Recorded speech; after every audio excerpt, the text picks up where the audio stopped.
बर्तमान जहाँ खबर आसूची लंठन निया लगी माँ छुआ गुरुतर। बर्तमान सबुठ बड़ खबर जहाँ बर्तमान जाजपुर बिंझारपुर अंतर्गत बाछल ग्राम प्रभात साहू घरे लंठन निया लगी माँ छुआ गुरुतर। दुई गुरुतर को बर्तमान जाजपुर कटक मेडिकल को स्थानांतर कर। बर्तमान सबुठ बड़ खबर लंठन निया लगी माँ छुआ गुरुतर।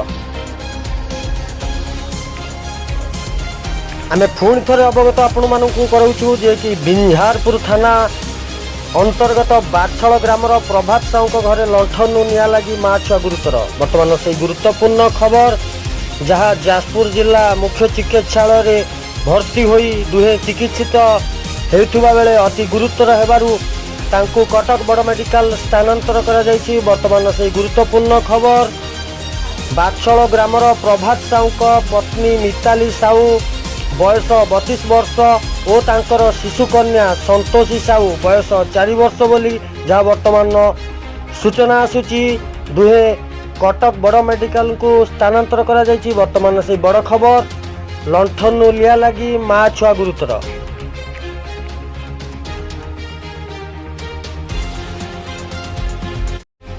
बर्तमान जहाँ खबर आसूची लंठन निया लगी माँ छुआ गुरुतर। बर्तमान सबुठ बड़ खबर जहाँ बर्तमान जाजपुर बिंझारपुर अंतर्गत बाछल ग्राम प्रभात साहू घरे लंठन निया लगी माँ छुआ गुरुतर।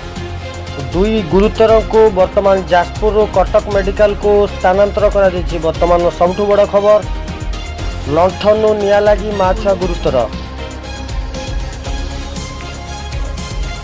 आमे पुणी थे अवगत आपण मानू कराऊँ जे कि बिंझारपुर थाना अंतर्गत बाछल ग्रामर प्रभात साहू घरे लंठन निया लगी माँ छुआ गुरुतर। बर्तमान से गुरुत्वपूर्ण खबर जहाँ जाजपुर जिला मुख्य चिकित्सालय भर्ती होई दुहे चिकित्सित हेउथुबा बेले अति गुरुतर हेबारु तांकु कटक बड़ मेडिकल स्थानांतर करा जायछि। बर्तमान से गुरुत्वपूर्ण खबर बाछल ग्रामर प्रभात साहू पत्नी मिताली साहू बयस 32 वर्ष और तांकर शिशु कन्या संतोषी साहू बयस 4 वर्ष बोली जहाँ बर्तमान सूचना आसूची दुहे कटक बड़ मेडिकल को स्थानांतर करा जायछि। बर्तमान से बड़ खबर लंठन लिया लगी माँ छुआ गुरुतर।